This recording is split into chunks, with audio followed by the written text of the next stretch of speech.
Hey guys, welcome to Wrist Aficionado. My name is Mark. Today I'm going to talk about Rolex watches, but Rolex watches that have been modified. Now, generally speaking, I'm not a huge fan of any sort of aftermarket diamonds or customization. In fact, at Wrist Aficionado, we don't even buy and sell anything that has any aftermarket diamonds or aftermarket customization. So you will never find that here. But one thing we do occasionally dabble in is watches like these Artisans de Geneve watches. Now, these were born as original Rolex factory watches. Somebody bought these watches from a Rolex authorized dealer, and then they brought them to a company in Switzerland called Artisans de Geneve, who customized them accordingly. Sometimes they do these special editions like the Spike Lee or Juan Pablo Montoya, but generally what they do is you can bring them your watch and walk them through exactly what you would like to be done. Like this green Daytona we're looking at now,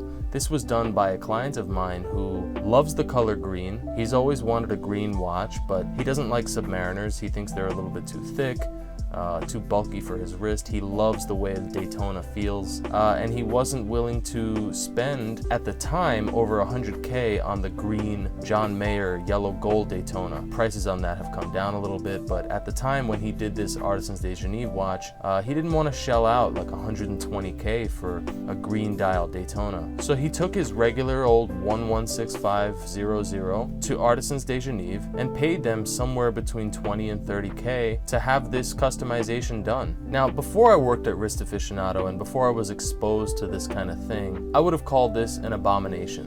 You know, a bastardization of a perfect watch, because I was, and still am for the most part, a big Rolex fanboy. So I thought everything that Rolex did was absolutely perfect. You know, I praised the things they did good, and I excused the things they did bad. So if somebody messed with that perfection after the fact, I didn't want anything to do with it. In fact, in my mind, I considered it, you know, absolutely ruining the watch.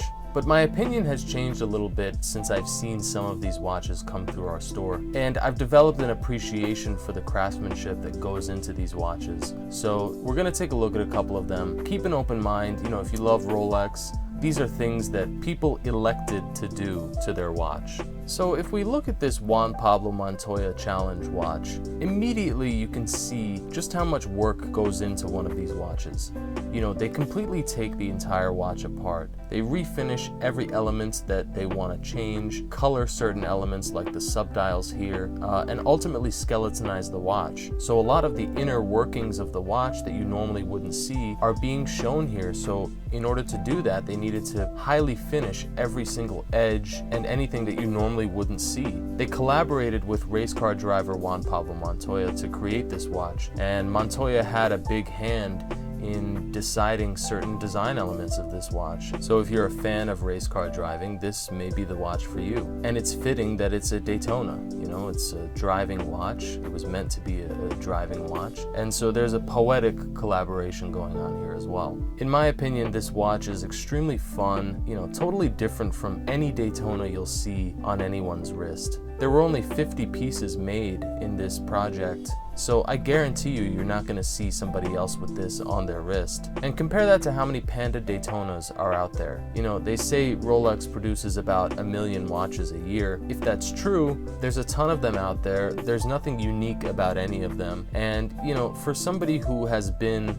collecting Rolex for a long time, something like this can be really exciting and different and, you know, keep your interest a little longer than your typical Daytona. And the same can be said for this Spike Lee collaboration that they did. You know, Spike Lee was a client of theirs for a while. He's a big watch collector, so they asked him to collaborate on a watch, and in my opinion, they did a great job. They took your typical 116520 and turned it into something that's extremely unique. Again, entirely open worked, entirely skeletonized. Tons of work goes into refinishing all of these parts, designing all of these parts, reprinting certain elements like the Brooklyn text on the 6 o'clock subdial, entirely recreating the ceramic bezel with the colored inlay for tachometer. And in my opinion, this is a must-have watch for any New York watch collector. Now, it's undisclosed how many of these watches were actually made. Unlike the Montoya watch, which was 50 pieces, this one was made on a we'll see how it goes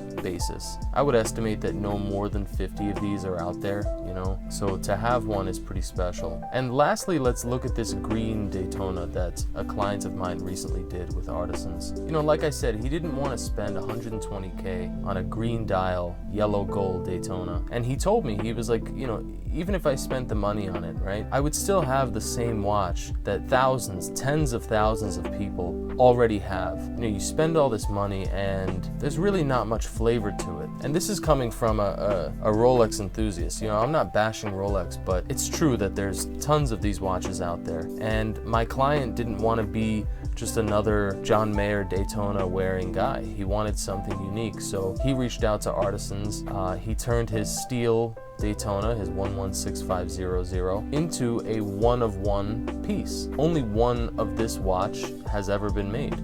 It's completely and entirely individualized. He picked every single element. He wanted the entire dial and bezel to be green, and so that's what he got. And he was extremely happy with it for a while, but he's saving up for his grail piece, so this watch is currently for sale. So let me know what you guys think about this kind of customization. You know, I can still confidently say that I am not a fan of aftermarket customization, but I think when it's done at such a high level, and arguably a higher level than Rolex themselves. Now, I don't know that for sure, but it just kind of seems like it. You know, the more of these watches that I see, the more impressed I am by the company. So if somebody told me, listen, Mark, Artisans does a way better job finishing the watches, you know, they're a much more high quality watch at the end of the day than a base Rolex, I would believe them. You know, these watches are insane. You really have to see them to understand. And I hope that this video kind of shows you what you get with these watches. So let me know what you think. I'm assuming, you know, a lot of you are gonna say, absolutely not.